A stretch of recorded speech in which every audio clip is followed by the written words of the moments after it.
On the 22nd of October, the Chancellor announced additional help for businesses and for the self-employed. Now this is part of two videos, so this video covers off the help in terms of grants to leisure-related businesses and the self-employed, and then I've done a separate video on the job support scheme, just to keep them simple and separate.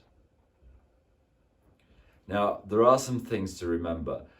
A lot of the stuff that he announced on the 22nd of October was things that have previously been announced, but now are different. So you've sort of got to remember to forget everything you knew about the help that's coming through from November onwards, because a lot of it has changed and there's quite a lot of complexity to it now. And I think with that complexity, having the complexity of prior information really won't help. So you sort of got to forget what you previously remembered. The other bit that can be confusing is that the rules are different. If you're one of those posh people in Tier 1, the rules are different to Tier 2 people in areas 2, and then they're different again for Tier 3 areas. And of course, if that wasn't confusing enough, a lot of local authorities are going from 1 to 2 or 2 to 3. So the rules change as your local area changes. These grants and this help are important areas, and I think they're actually quite complicated. I think they're more complicated than the rules that we had previously. Therefore, I would be really grateful if you could get the message out by sharing the videos to people who they might help. If you want to see further videos to keep you up to date, then please subscribe. And also pressing the like button helps me get that message across. So I think the easiest bit to explain is the self-employed. So now we're getting into the detail. Let's start with the self-employed. Now the self-employed got grants in August, which was the second grant that they received. And the grants to the self-employed are based on the 3 years to the 5th of April 2019.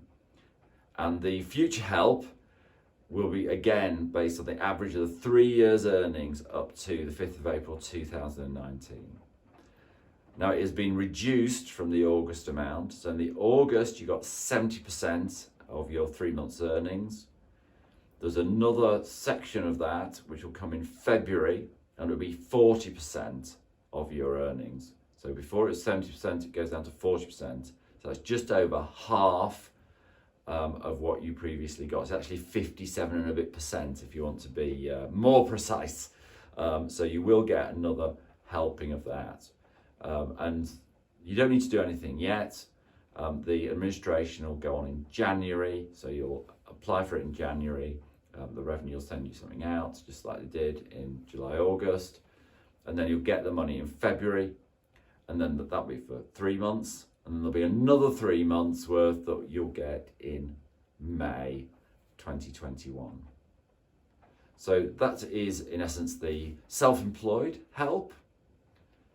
So we need to move on to the help, the grants to people with premises in the leisure-related businesses. So the help for the leisure-related industry, the help for the leisure-related industries is only for levels tiers 2 and tiers 3. So tier 1 don't get this help. And the basis of it is that tier 2 areas get 70% of the help that tier 3 people get. So it's a 70%, 100% ratio.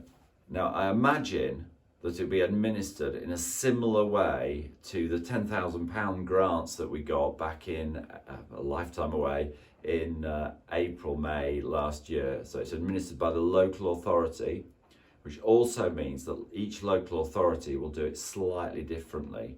So I can't really give you advice on how to do it because, as I say, each area was different, and each area last time did it at slightly different speed. So you just have to bear with. your own local authority. And what this said is for leisure businesses, hospitality, hotels, bed and breakfasts. And then they've also said they're sort of giving a little bit more money for people who slip between the gaps. But interestingly, and I think specifically, it's not for hair salons, nail bars, and that sort of businesses. Because if it was, they would have mentioned you. In terms of businesses that might slip between the gaps, this is at the discretion of the local authorities. So I think they envisage people who have businesses that are really badly affected by the virus, but don't nice and neatly fit into one of the categories, presumably because they're not a big category. There's only one or two businesses like this around, as opposed to a pub where there are loads of pubs. So it's easy to have a rule for all pubs. And the way that you'll do that, the way that it'll be administered, is through your local authority. So you need to keep an eye on information from your local authority and keep an eye on their website if you think you might be one of those businesses that can get money that slips between the gaps, because it might be limited, or the money will be limited. So it might be a case of when the money's gone, it's gone. In which case you want to apply first so that you get it, because that's obviously important to you. Now there is another layer of complication, I'm afraid. Well, it's good really because it's extra help, but it is another layer of complication. So I live in Oldham, and in Oldham we were one of the first boroughs to go into additional measures of restrictions.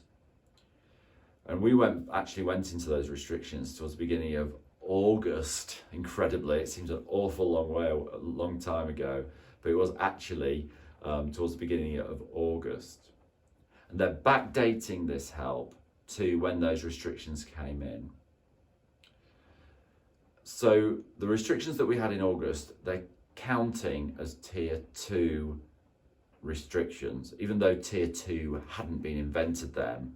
And the rules are slightly different to tier 2. They're actually slightly harsher, but they are saying that from August it was as if we were in tier 2. So in Oldham, from August, September until the 23rd of October, we were in tier 2, and then we go into tier 3 from the 23rd of October. So the rules change, but they are backdating the help for us.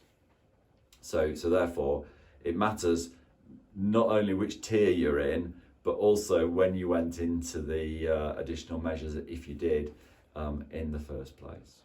So the way that it's calculated is that if you're in tier 3, you get 100% of the money, and if you're in tier 2, you get 70% of the money. And it's calculated in 2-week segments.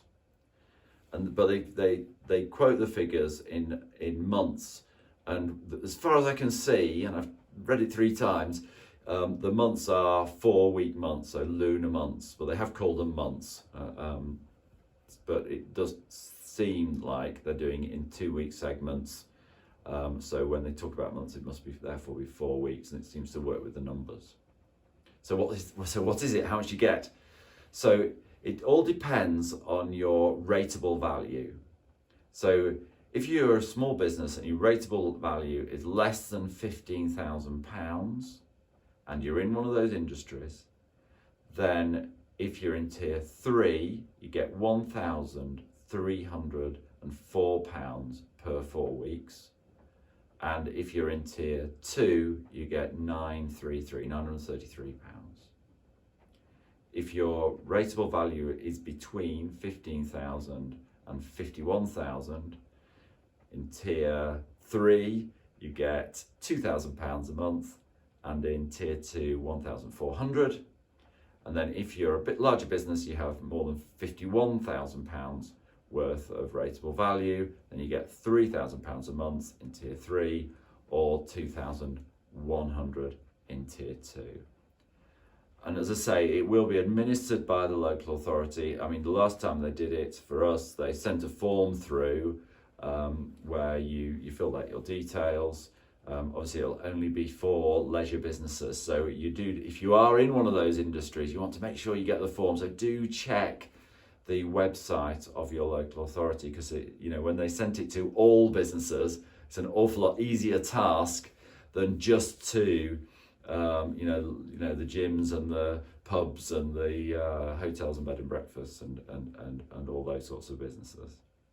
So watch out for the post, watch out for the website of the local authority, and particularly if you don't easily fit into one of those categories. And so there we have it. There is more help for the self-employed coming your way. So help for the self-employed will come through in February and then in May, and that will obviously be helpful. And I know that for many self-employed, it's a bit of an icing on the cake, because a lot of people are actually reasonably busy. Everybody's really busy except for those that have no work at all, it seems to be. So that's really helpful. And then there will be money for the leisure-related businesses, which I think is much more needed, because I think that businesses in those sectors are really struggling quite a lot. But by backdating it to when you went into the sort of special measures, it will ensure that for a lot of business you do get a decent chunk of money quite soon. So hopefully that will keep things going through the new year. Normally, obviously, Christmas would be really good, and I suspect less so this year, much less so. So that is my video on the grants that are coming and the self-employed. I think that this is important information for people who are in those categories, so please feel free to share it. I will do further videos as more information comes forward, and also pressing the like button just helps me, helps the YouTube algorithm, and helps more people to see and understand the rules.